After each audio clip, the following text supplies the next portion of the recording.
Good evening, everyone. My name is Chris Peltier. Ready?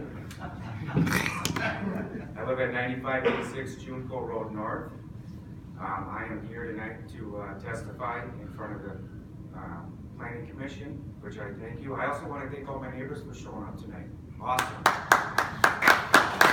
Javier, Angelo, Lori, I also want to thank you for giving your testimony.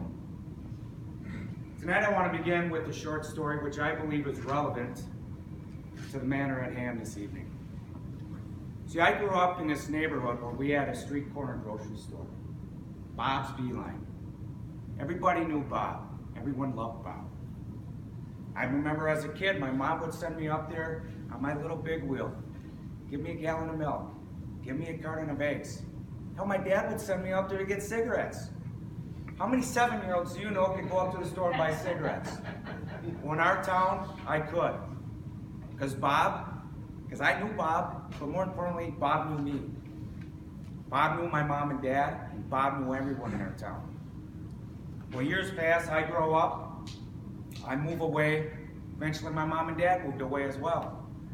5, 6 years ago, I run across a friend of mine, old buddy from the neighborhood. We had a chance to talk. I asked him, hey, how's Bob doing? Bob? Yeah, Bob's Beeline. How's Bob's Beeline, Chris, has been closed for years. I said, what do you mean he's been closed? Yeah, Walmart came to town, shut him up, closed him up. That hit me right here. That stuck with me. It still sticks with me today. So that's why I'm here, and that brings me to my first of 3 points. How will Walmart affect us locally? Well, let me ask you this. How many Bob Beelines do we have in our town? Any? Paul?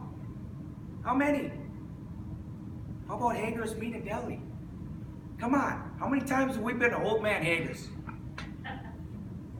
Rosie's Lawn and Garden Supplies? Little old Rosie? Fratellone Hardware. The Fratallones, they've been in this community for over 100 years. And you know what? I'll promise you one thing. If this is passed, they're all gone.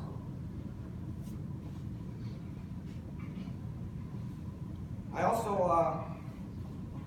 wanted to bring up a fact, Councilmember Bloyer. We already know where he stands on this.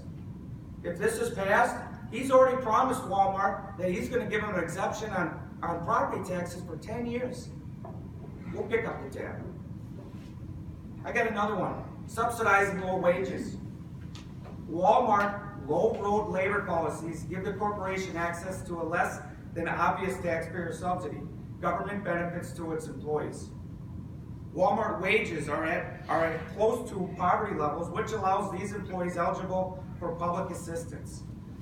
Just to name a few: healthcare benefits, food stamps, earned income credit, subsidized housing, subsidized school lunches, low-income energy assistance. Really?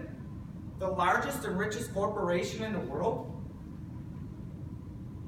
Well, finally, I'd like to add my third point and final point. I already talked a little bit how Walmart's going to affect us locally, how it might affect us personally, but how about how Walmart's going to affect us as a whole, our whole country? With that, I actually have a paragraph from an article I'd like to read. The effects of Walmart freeloader policies radiate beyond Walmart itself. Walmart employees are not the only victims. Firms large and small are forced to cut their own costs in order to compete, creating a race to the bottom in which everyone suffers, and that is according to the AFL-CIO report. Walmart is in a class by itself. Walmart's sheer size means it can drag whole sectors with millions of workers down its low road path. Taxpayers are feeding this giant monster, and at a very high price. So with that, I'd like to finish by asking the Planning Commission to vote this down unanimously. And I'd also like to ask my neighbors. I beg my neighbors, stand behind me on this issue. Just do the homework, do your due diligence. I promise you, if you spend just a little bit of time and find the facts, find the evidence, I have not a doubt in my mind that you'll stand behind me on this, and not only will you agree with me that Walmart's not good for our town, like Elmo, but it's not good for our country. Thank you.